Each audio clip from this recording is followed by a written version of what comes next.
A partir desse momento, estaremos transmitindo para a comunidade espírita de Ponte Nova e região palestra com o tema O Perdão, realizada por Ana Lúcia Caetano, do grupo da Fraternidade Espírita Irmão Fritz.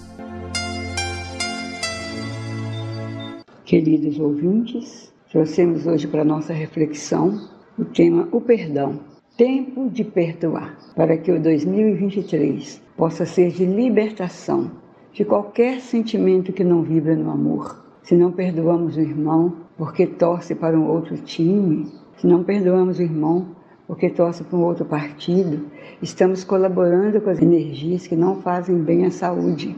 Então, pensando em perdão, nós vamos recordar: perdoai as nossas dívidas, assim como perdoamos aos nossos devedores. A importância do perdão pode ser aquilatada por um fato aparentemente simples. Jesus incluiu num dos mais importantes documentos do Evangelho o Pai Nosso. Perdoai as nossas dívidas, assim como perdoamos aos nossos devedores.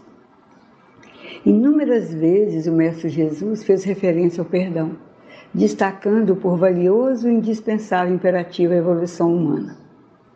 Quando o apóstolo Pedro perguntou se devia perdoar 7 vezes, Jesus respondeu que devia perdoar 70 vezes 7.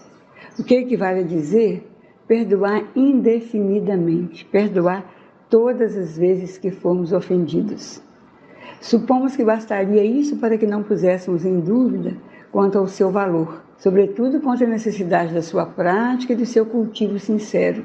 E várias vezes o divino Rabi da Galileia faz referência ao perdão, destacando-o por valioso e indispensável imperativo à evolução humana. Mas o que é perdoar? Perdoar, meus irmãos, é anular na alma, anular no coração os maus sentimentos que brotam da dor e da mágoa, deixados por atos ou palavras de pessoas que nos feriram, normalmente pessoas que nós amamos. E se analisarmos mais profundamente as raízes de nossas dores, chegaremos à conclusão de que a maior parte delas emergem de dentro de nós mesmos, do nosso orgulho ferido, do nosso egoísmo, do nosso apego aos bens materiais. E se não formos capazes de perdoar os sentimentos agressivos que nos atingiram e que se nos aninharam na alma, eles poderão constituir um pesado fardo, capaz de produzir reações que se transformarão em débitos maiores do que a ofensa que lhes deu origem, podendo até inverter a situação.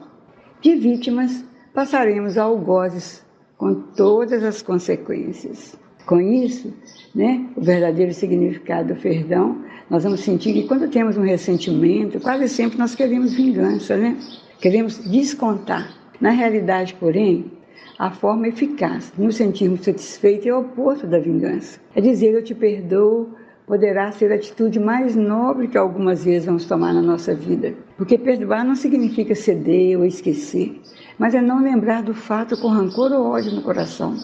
Quando perdoamos, deixamos de estar emocionalmente agrilhoados à nossa parte que nos fez mal. Nós nos libertamos.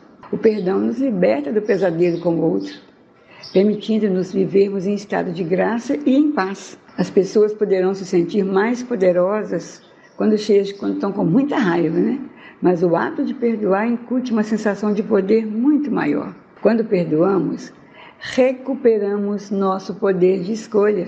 Não importa se o outro merece perdão, importa que nós merecemos ser livres. Então as pessoas que insistem em nos fazer mal, sem que saibamos, são na maioria das vezes inimigos do passado, de outras experiências encarnatórias, que retornam como nossos familiares ou superiores a nos cobrar dívidas do passado.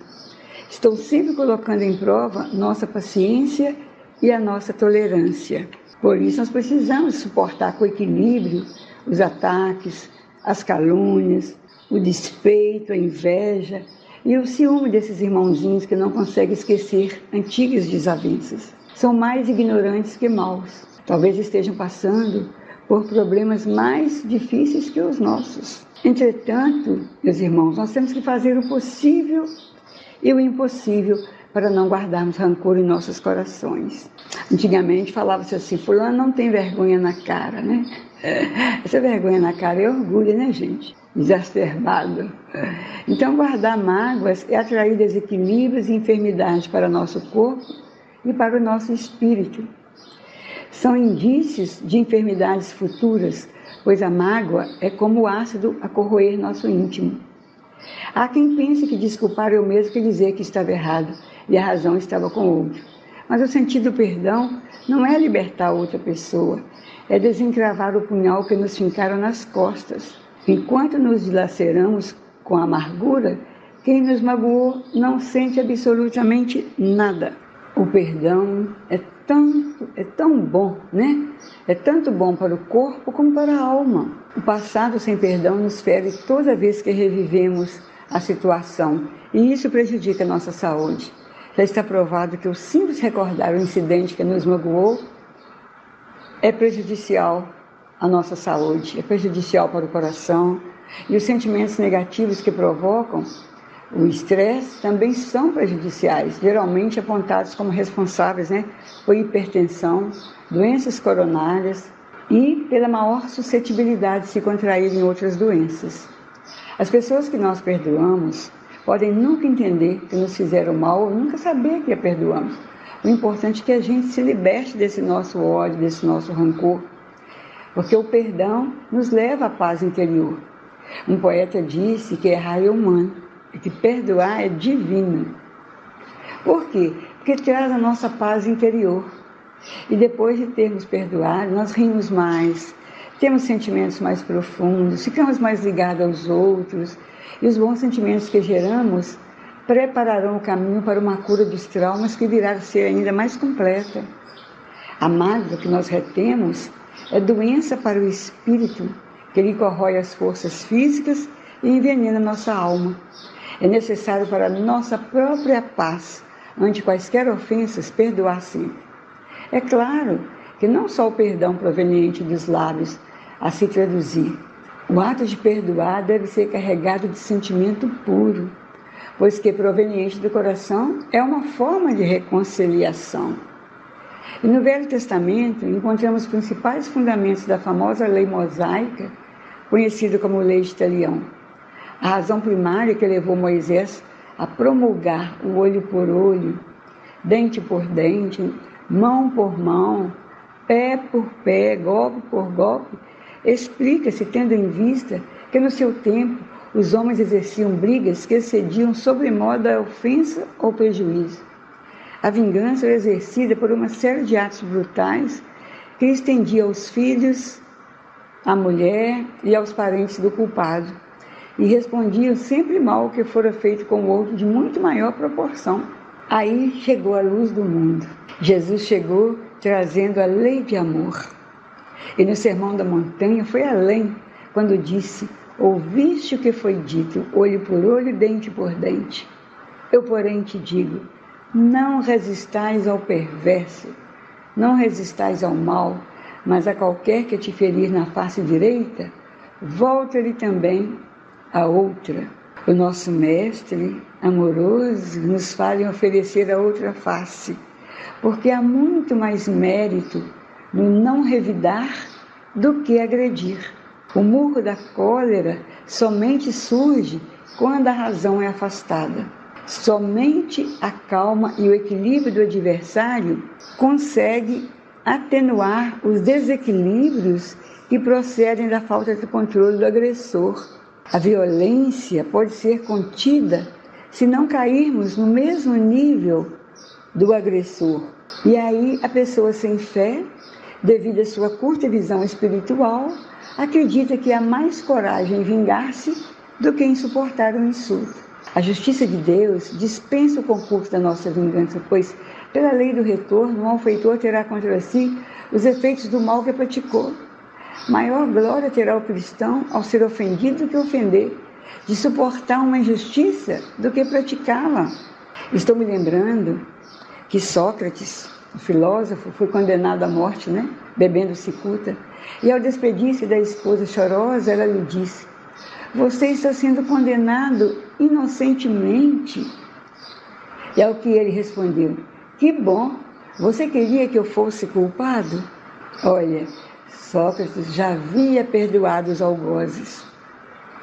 O que Jesus ensinou, e Mateus anotou no capítulo 5, no versículo 44 do seu evangelho, é o seguinte: eu, porém, vos digo, amai os vossos inimigos. Estes que chamamos de inimigos são nossos irmãos, que ao longo da nossa vida surgem para nós a conta de professores nos impondo difíceis tarefas, né? Mas são necessárias ao nosso aprimoramento. Amar o inimigo é não ter contra eles ódio, rancor ou desejo de vingança. É não opor nenhum obstáculo à reconciliação. É desejar-lhes o bem em lugar de desejarmos o mal. Quando temos um ressentimento, quase sempre queremos vingança. Na realidade, porém, a forma eficaz de sentirmos satisfeitos é o oposto da vingança. Dizer as palavras eu te desculpo, eu te perdoo, poderá ser a atitude mais nobre que alguma vez tomaremos. Perdoar não é ceder, mas é não lembrar o fato com raiva da pessoa. Porque quando nós perdoamos, já dissemos aqui, nos libertamos do pesadelo com o outro. E Deus está sempre disposto a nos perdoar. Hoje nós estamos só na colheita, já nos perdoou e deu essa oportunidade para nós estarmos aqui aprendendo essas lições. A sua maneira de fazê-lo consiste em conceder prazo largo e ao mesmo tempo proporcionam ao devedor todas as possibilidades do pagamento. Porque o perdão não é uma graça concedida por Deus. A necessidade de uma atitude. O perdão é um processo sincera. Não é só falar eu te perdoo. O perdão é um processo. Não é somente eu te perdoo e pronto. Existem 3 condições necessárias para se apagar os atos de uma ofensa ou falta. É o arrependimento, a expiação e a reparação. Por isso que é difícil, né? A pessoa fala, é muito difícil perdoar. Porque a gente acha que existe um milagre, né? Perdoou, está perdoado. Não, ele é um processo que ele acontece. Primeira condição, o arrependimento. Por que eu falei isso? Por que agi dessa maneira, meu Deus? Porque eu tratei essa pessoa assim. Isso aí que é o arrependimento, né? Já suaviza os travos da expiação, abrindo pela esperança o caminho da reabilitação. Na questão 991 do Livro dos Espíritos, a falante de Espírito de Verdade respondeu para Kardec que o efeito do arrependimento é o de desejar o arrependido nova oportunidade, até uma nova encarnação para se purificar e que possa expiar suas faltas. Espiritualmente, compreendemos que nossas ofensas ou imperfeições impedem a nossa felicidade. Então, o que é esse arrependimento? O arrependimento que maltratamos alguém, respondemos mal, fizemos mal a alguém, é o reconhecimento verdadeiro pelo próprio infrator do mal cometido. E o que é a expiação, que é o segundo passo do processo? A expiação é esse sofrimento que a gente está com ele. Por que eu fiz isso? Né? Por que eu agi assim? Então, após a expiação dos erros, vem finalmente os resgates. O que é o resgate? É essa reparação que nós vamos fazer. A reparação consiste em fazer o bem àqueles a quem se havia feito mal. Quem não repara seus erros por fraqueza ou má vontade, achar-se-á em uma nova encarnação pela misericórdia divina, em contato com as mesmas pessoas que de si tiverem queixas e em condições de lhe fazerem tanto bem quanto mal eles tenham feito. É aquela história, enquanto não for pago o último ceitil, né? Enquanto não for pago o último iota, o último ceitil que estivermos devendo, o último centavo. Estou lembrando aqui também do caso de Chico, né? Com a madrinha de Chico. Chico, quando ficou órfão, o pai teve que distribuir os filhos. Ele trabalhava, ele não tinha como criar aquela meninada. E a madrinha de Chico pegou Chico, todo mundo sabe, né? Que ela era uma pessoa obsediada, né? Ela tinha algum desequilíbrio, porque ela fazia muita maldade com Chico, né? Feria Chico, a ponto de furar a barriga de Chico, né? Com garfo.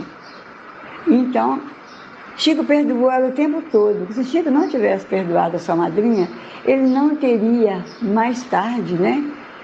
Com a adolescência, energias vibratórias suficientes no seu coração para se comunicar com Emmanuel. Porque o bem acha o bem. Emmanuel estava guardando Chico. Se Chico tivesse guardado o ódio da madrinha, não tivesse perdoado, ele jamais teria psicografado aqueles mais de 400 livros, mediunicamente falando. Porque no seu coração ele ia se contactar com espíritos que não perdoam, com espíritos que guardam mágoa, não com espíritos de escola como Emmanuel e demais outros que ele tanto psicografou. Então, a reparação, nós precisamos da reparação. Tem também o fato de quando o cachorro de Chico estava muito ruim, doente, ele chegou em casa um dia, isso já foi muito mais tarde, isso que eu estou contando agora. Ele chegou em casa um dia e o cachorro tinha sido enterrado. Chico quase morreu de tanto chorar. E no outro dia Chico foi para o serviço e Emmanuel apareceu para ele. Apareceu entre aspas, né, gente? Comunicou com ele mente a mente. Só que Chico era vidente, então Chico viu o perispírito do espírito de Emmanuel. Então, Emmanuel falou com ele assim: livra seu coração, ele tem uma mancha escura nele. Sabe o que você podia fazer? Perdoar. Compra uma máquina de costura para aquela sua comadre que matou o cachorro. Chico falou assim: máquina de costura? Eu não tenho dinheiro, não. A despesa lá em casa é grande. Compra a prestação, Chico. E Chico não foi lá e não comprou a máquina de costura, foi lá e deu para a mulher de presente, que tinha matado o cachorro dele. Isso chama reparação. Aí fechou o ciclo. Se a gente não repara, o perdão não está completo, né? Ainda continua muitas vezes fazendo mal para a gente. Então, praticando o bem em compensação ao mal que nos foi praticado, tornando-se humilde, né? Se nós formos orgulhosos, deixando de ser orgulhoso, vamos ser mais amáveis. Se nós formos austeros, vamos ser mais caridosos. Se éramos muito egoístas, vamos ser mais benignos, né? Se nós somos perversos com o outro, né? Vamos ver se nós trabalhamos mais, ocupamos mais o nosso tempo com utilidade, se nós somos ociosos. Então, trocando em cima por bons os maus exemplos perpetrados. É desse modo que progride o espírito, aproveitando do próprio passado. Lembrando, minha gente, que o tempo inteiro nós temos o perdão de Deus, né? Pelas nossas ofensas. No convívio familiar, nós somos constantemente chamados a perdoar. Isso porque estamos diante de antigos desafetos de outras experiências encarnatórias que se apresentam hoje sob a forma de cônjuges, né? Filhos, sobrinhos, familiares próximos. Por isso que na rua é muito mais fácil ser alegre, ser feliz. Às vezes nós chegamos em casa, muita gente chega e fala assim: nossa, ai, tem que aguentar. E às vezes estava rindo lá na rua com os amigos, né? Com as amigas. Por isso, muito mais de perdão dentro da nossa própria casa que na arena social. E muito mais de apoio recíproco no ambiente em que somos chamados a servir que nos ambientes ou nas avenidas rumorosas do mundo. Assim agindo, teremos condições de entender o perdão de Deus para com todos nós. Ele nos perdoa, concedendo ao devedor, que somos nós, ou culpado, um prazo ilimitado e facultando-nos meios e possibilidades para nós resgatarmos, né, o nosso débito. Quando Jesus falou assim: amar ao próximo como a si mesmo e amai os inimigos. A gente às vezes escolhe um para amar e tem uma luta, né, uma dificuldade, né? Imagina como é que vai amar um inimigo. Precisamos muito melhorarmos ainda, evoluirmos. Ora, o que mais pode desejar um devedor honesto e probo? Será que Deus dispensasse os devedores do pagamento de suas dívidas? Certamente que não. Então, por isso nós estamos juntos com quem nós precisamos pedir perdão todos os dias. E não só pedir perdão, né, gente? Agir para que a pessoa confie novamente em nós. Primeiro, porque é mais digno honrar nossos compromissos, né? Segundo, que na luta empregada para reparar a falta cometida, nós vamos desenvolvendo a tolerância, a paciência, a bondade. E nós, espíritos imortais que nós somos, vamos desenvolver os nossos poderes, de maneira que no fim da refrega, né, no fim da luta, nossas faculdades serão aumentadas em novas capacidades de convivência. Deus está sempre disposto a nos perdoar. E a sua maneira de fazê-lo consiste em conceder prazo largo e, ao mesmo tempo, proporcionar ao devedor todas as possibilidades e meios de pagamento, Se não conseguimos conviver bem com quem estamos hoje, com esse compromisso, nós vamos retornar e vamos tornar a passar pela mesma experiência. Então precisamos compreender que o perdão não é uma graça concedida por Deus. Há necessidade de uma atitude sincera e efetiva de arrependimento, com a consequente rogativa do perdão.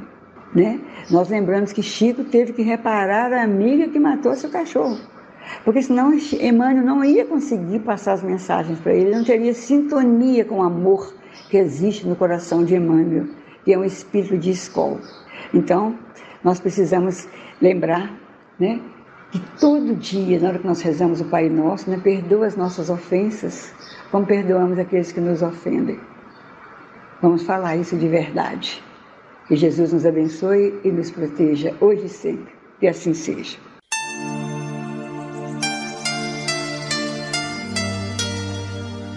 Termina aqui a palestra do Grupo da Fraternidade Espírita Irmão Fritz. Boa noite.